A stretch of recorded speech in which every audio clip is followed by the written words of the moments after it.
সাগর আর আশার ভালোবাসার গল্প। ভালোবাসার ভুল বোঝাবুঝি, সাগর আর আশার অসমাপ্ত কাহিনী। সাগর আর আশার সম্পর্কটা ছিল গভীর সাগরের মতো আর স্বচ্ছ আকাশের মতো। তাদের ভালোবাসার ভিত্তি ছিল একে অপরের প্রতি অবিচল আস্থা আর অগাধ বিশ্বাস।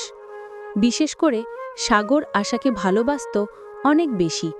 তার কাছে আশা ছিল জীবনের একমাত্র ধ্যান জ্ঞান।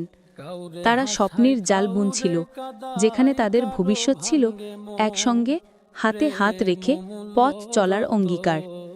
কিন্তু নিয়তি হয়তো তাদের জন্য অন্য কোনো কঠিন চিত্র এঁকে রেখেছিল। অপ্রত্যাশিত আঘাত। হঠাৎ একদিন সাগরের কাছে এক দুঃসংবাদ আসে।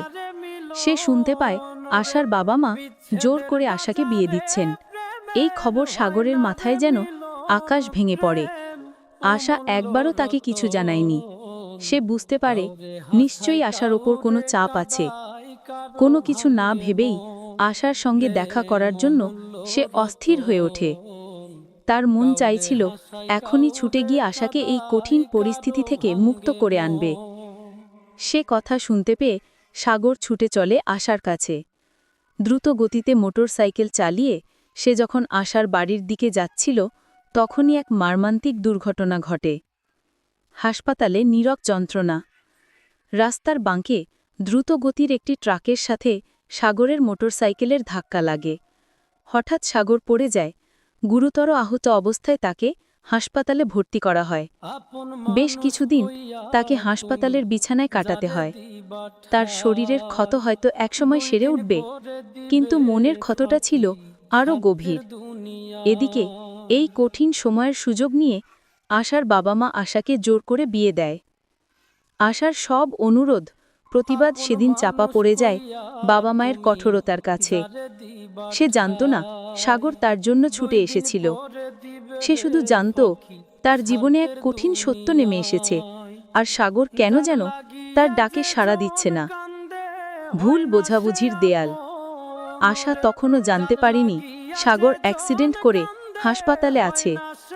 সাগরের নীরবতা আর অনুপস্থিতি দেখে সে কেবলই কষ্ট পেতে থাকে। তার মনে হতে থাকে সাগর হয়তো তাকে ছেড়ে চলে গেছে, হয়তো তাদের ভালোবাসা এতটা গভীর ছিল না। ভালোবাসার ওপরের সব আস্থা যেন ভেঙে চুরমার হয়ে যায়। সে ভুল বোঝে সাগরকে। এরপর আশা তার নতুন জীবনে প্রবেশ করে, কিন্তু তার মন কেবল সাগরের স্মৃতিতেই আটকে থাকে। অন্যদিকে হাসপাতাল থেকে সুস্থ হয়ে সাগর যখন আশার কাছে পৌঁছায়, ততদিনে অনেক দেরি হয়ে গেছে। আশা এখন অন্য কারো স্ত্রী। ভুল বোঝাবুঝি আর ভাগ্যের নির্মম পরিহাসে তাদের ভালোবাসার গল্পটা চিরদিনের জন্য অসমাপ্ত থেকে যায়। তারপর সাগরের সাথে কোনো যোগাযোগ হয় না। দুজনের হৃদয়ই থেকে যায় এক নীরব বেদনা, যা হয়তো কোনোদিনই আর মুছবে না। এই গল্পটি আপনার কেমন লাগলো? আপনি যদি চান আমি এই গল্পের শেষ অংশটি লিখে দিতে পারি।